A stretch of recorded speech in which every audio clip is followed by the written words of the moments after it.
Many thanks for staying with us. It's still News Central now, and we're still talking about political defections, Nigerians' politics. And joining us to discuss more on the Delta State government, Governor Sheriff Oboreveri's new update is political analyst Katch Ononuju. Thank you so much, Katch, for joining us to discuss this.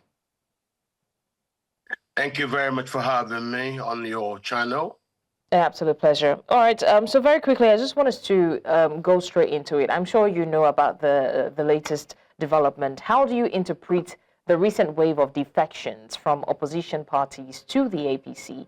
Would you say that this is a sign of a healthy democracy, or it's a sign of coercion?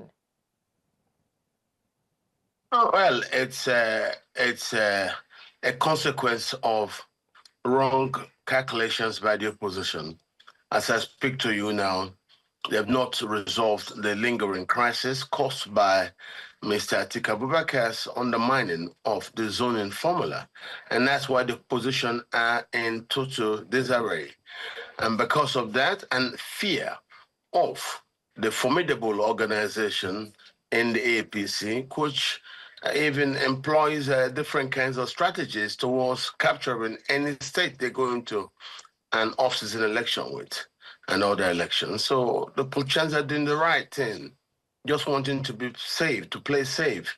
You go join the dominant incumbent party where you think you may not be rigged out from, because they do not only dominate the incumbency, they also do have controls over cohesive elements in the state, like the police, like the INEC, and the judiciary to a very strong extent. So I think the consequence of the opposition getting its act wrong, not being able to rein in those who undermine inclusion, like Mr. Atiku, is why you now have us too. So you see the impact of not allowing inclusive democracy to be as it should be, and in this case, representative.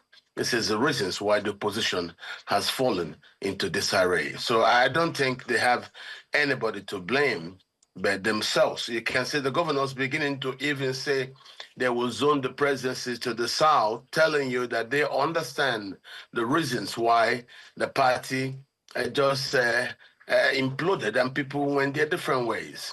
So until they solve the Atiku Abubakar crisis they have, the opposition will not be able to find the unity to stand as one and challenge the incumbent APC.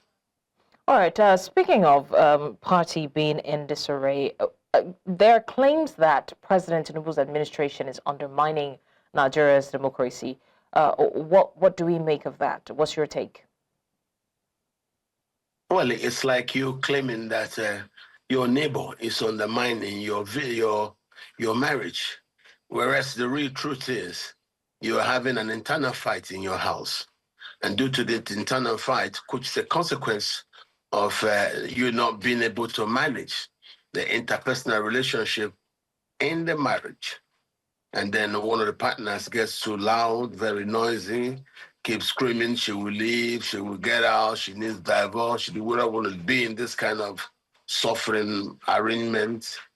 It is you who allowed your house to implode in the first place that should take the blame. Now start thinking about public reactions. Of course, the public will react. And those who don't like you, like in this case, the opposite party, which is, in this case, the APC against, as opposed to the PDP and other oppositions.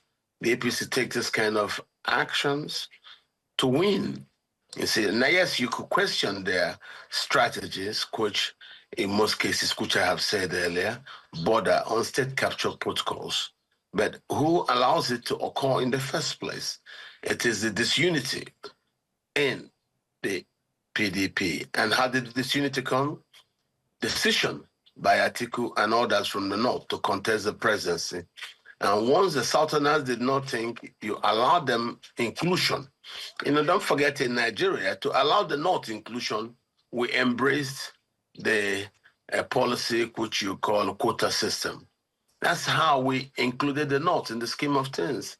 So how would some Northerners now not even want the Southerners to be included? So you end up seeing a lot of the Southerners who are governors in opposing camps, like the River State governor, Delta State governor, complete with Atiku's immediate presidential running mate, Mr. Ifeanyi Okowa, and then look at Akwa Ibom, where the governor has sounded the very first, conciliatory note to the Senate president who comes from Akwa Ibom State. So, yes, the carpentry wasn't very smooth at the very first time, but they have reasons now.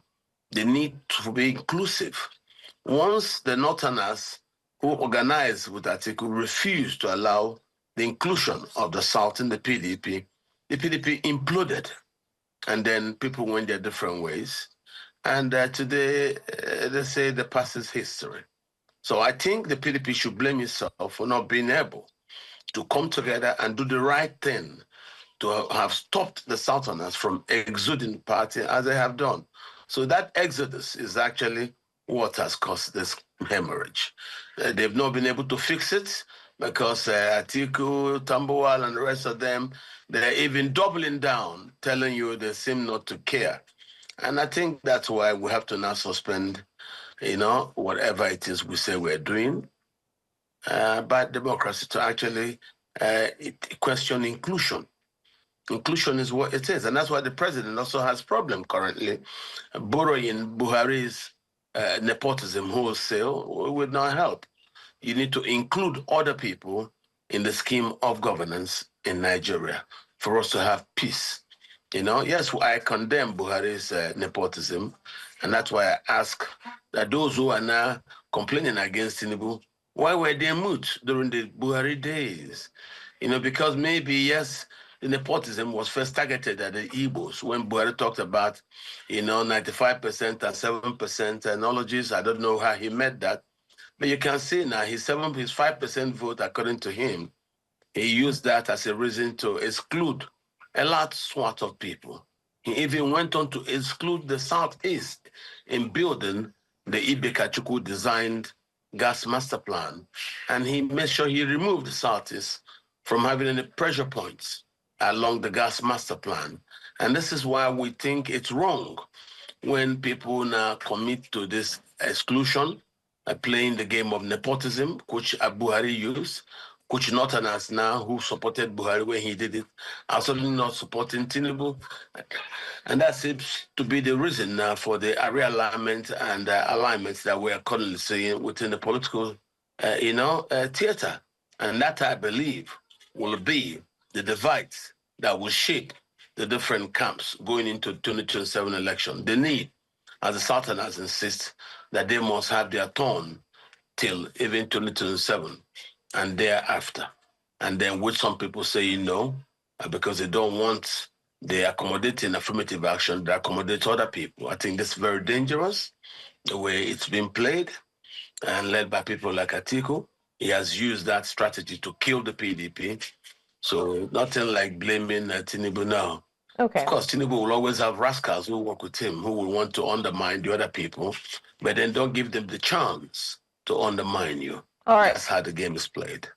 Thank you so much, political analyst Katch Ononuju, for joining us and sharing your own thought on the political landscape, basically, of the country. We appreciate your time.